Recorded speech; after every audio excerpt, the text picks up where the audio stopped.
get familiar. So if you don't know by now, then you should probably get familiar.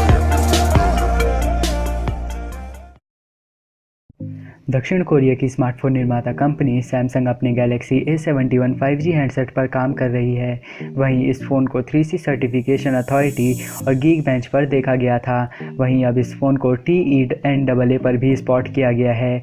यहाँ दी गई जानकारी के मुताबिक फ़ोन में 4370 mAh की बैटरी दी जा सकती है।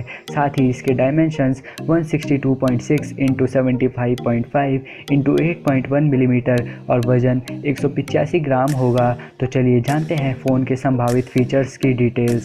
सैमसंग गैलेक्सी A71 5G के संभावित फीचर्स। फ़ोन में सैमसंग का Exynos 980 प्रोसेसर दिया जा सकता है।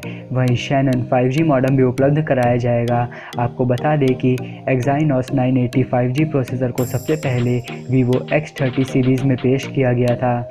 गैलेक्सी A71 5G में क्वाड रियर कैमरा सेटअप दिए जाने की उम्मीद है।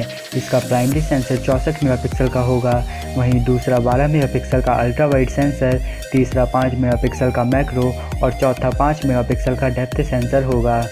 वैसे तो फ़ोन के फ्रंट कैमरा और डिस्प्ले की जानकारी फ़िलहाल नहीं दी गई है, लेकिन कुछ खबरों के मुताबिक फ़ोन में 6.7 इंच का डिस्प्ले और 32 मेगापिक्सल का फ्रंट कैमरा दिया जा सकता है।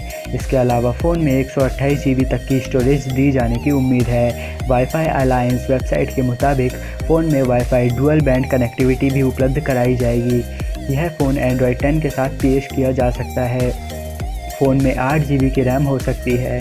TENAA पर फ़ोन पर सिंगल कोर टेस्ट में 3078 और मल्टी कोर में 7346 स्कोर्स मिले हैं। हालांकि कंपनी की तरफ से इस फ़ोन के फीचर्स को लेकर कोई आधिकारिक जानकारी फ़िलहाल नहीं दी गई है। इसके साथ ही फ़ोन को किस देश में पहले लॉन्च किया जाएगा, इसकी भी फ़िलहाल कोई जानकारी नहीं मिल पाई है।